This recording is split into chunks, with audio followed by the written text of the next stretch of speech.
The FIA is trying to set things right in Formula One, while Ferrari is under attack from Red Bull. The governing body is undergoing a full restructuring. In fact, for some time now, the International Federation has been aiming to clarify several issues. On one hand, there is the entire discussion regarding behavioral procedures that every single team member must necessarily follow. It is essential to set a good example, as younger spectators following the top category of motorsport must not be negatively influenced. But there are also other interesting updates concerning the formation lap before the race, leading up to the issue of flexing. The previous set of regulations was considered too vague and difficult to interpret, both for the stewards and the teams. For this reason, the FIA has decided to reformulate it in a clearer and more effective way in view of the 2025 Formula One Championship. The modification allows for a more immediate application of the black flag with an orange disc, which until now required the transfer of information from race control to the stewards and then to the teams, causing a loss of time. From now on, however, race director Rui Marques will have the authority to directly order the stoppage of a car in dangerous conditions.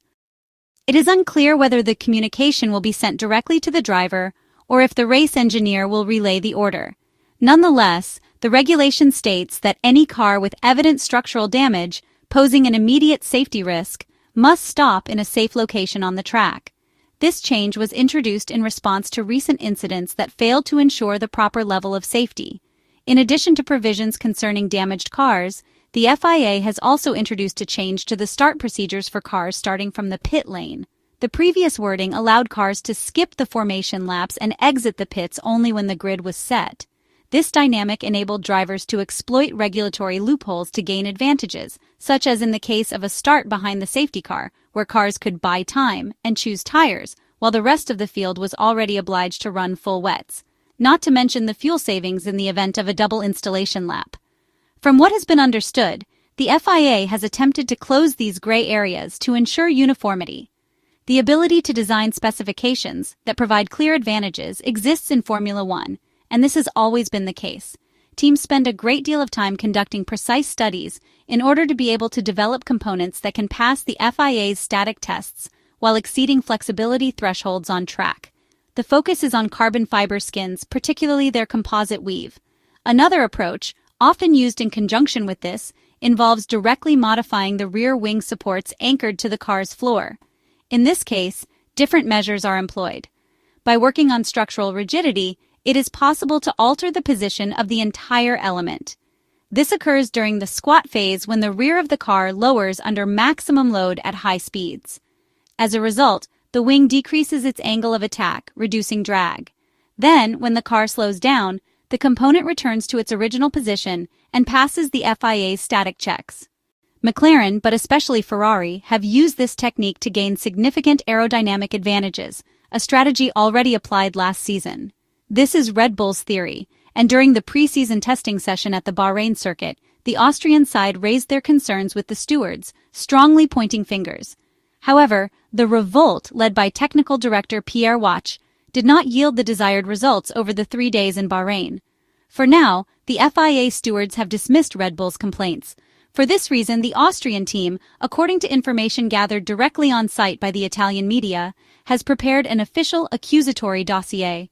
It appears that before the 2025 Formula One season begins, FIA delegates will visit the factories in Maranello and Woking for thorough inspections, followed by official checks at the Australian Grand Prix next Thursday. Ferrari, however, remains calm on this front, confident in its ability to refute the accusations without much trouble. Last season, Red Bull and Ferrari questioned the front wings of Mercedes and McLaren, while even the latter's rear wing courted controversy when Oscar Piastri's MCL-38 appeared to sport a so-called mini DRS system at the Azerbaijan Grand Prix, as he held off Charles Leclerc on the straights. It had Christian Horner saying if Red Bull's rivals were within the legal parameters, then Red Bull too would go down that route. But while nothing was done last season, the FIA announced in January that it would clamp down on Flexi-wings and reduce the permitted flex down from 15 mm to just 10 mm.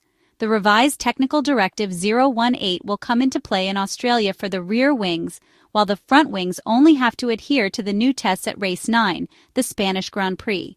The FIA explained the decision for the timing of the staggered testing when they confirmed the change from 15 millimeters of permitted flex to 10 millimeters.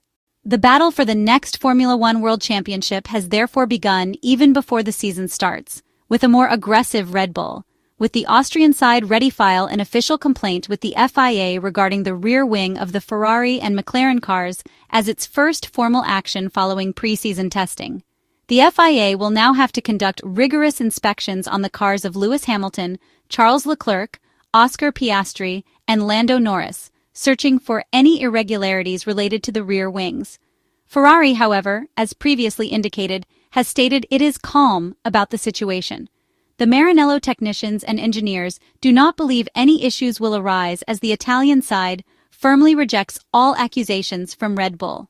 According to initial data gathered during the pre-season testing session at the 5.412-kilometer Bahrain International Circuit in Sakhir, Ferrari appears to have a competitive car, though some minor difficulties have emerged that need sorting out as soon as possible by analyzing the data collected during the 3-day test that took place last week.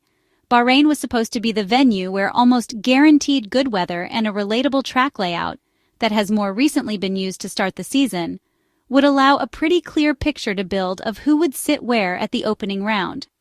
Yet, this year, it would have been almost as productive to have been at the Circuit de Barcelona-Catalunya or the Circuit de Jerez in Spain, such were the weather conditions. Both of those European tracks would have seen colder mornings and no chance of running after sunset, but they also would have provided a dry surface and sunshine throughout. Bahrain, as it would have it, was gray, cold, courtesy of the wind chill more than anything, and for the first 2 days, damp at times as well. Paddock rumors suggest that Ferrari is among the top forces in Formula One, heading into the first round of the 2025 Formula One season, the Australian Grand Prix in Melbourne. However, most teams agree that McLaren is leading the pack and is therefore the most obvious target in the start of the new championship.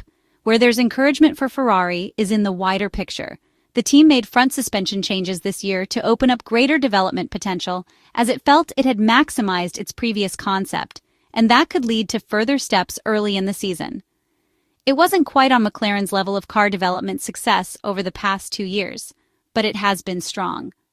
Many more unknowns remain compared to the past, not least due to the likely fluctuation in competitive order from track to track, but McLaren looks set to pick up from where it left off in the 2024 Formula One Championship. The slight pessimism surrounding Ferrari may stem from a challenging final day of testing at the Bahrain circuit, during which Charles Leclerc and Lewis Hamilton appeared under pressure behind the wheel of the SF25 single-seater. However, the second day showed clear signs of progress and consistency. In Maranello, the focus remains on staying optimistic ahead of the season opener in Melbourne and the FIA's upcoming inspection.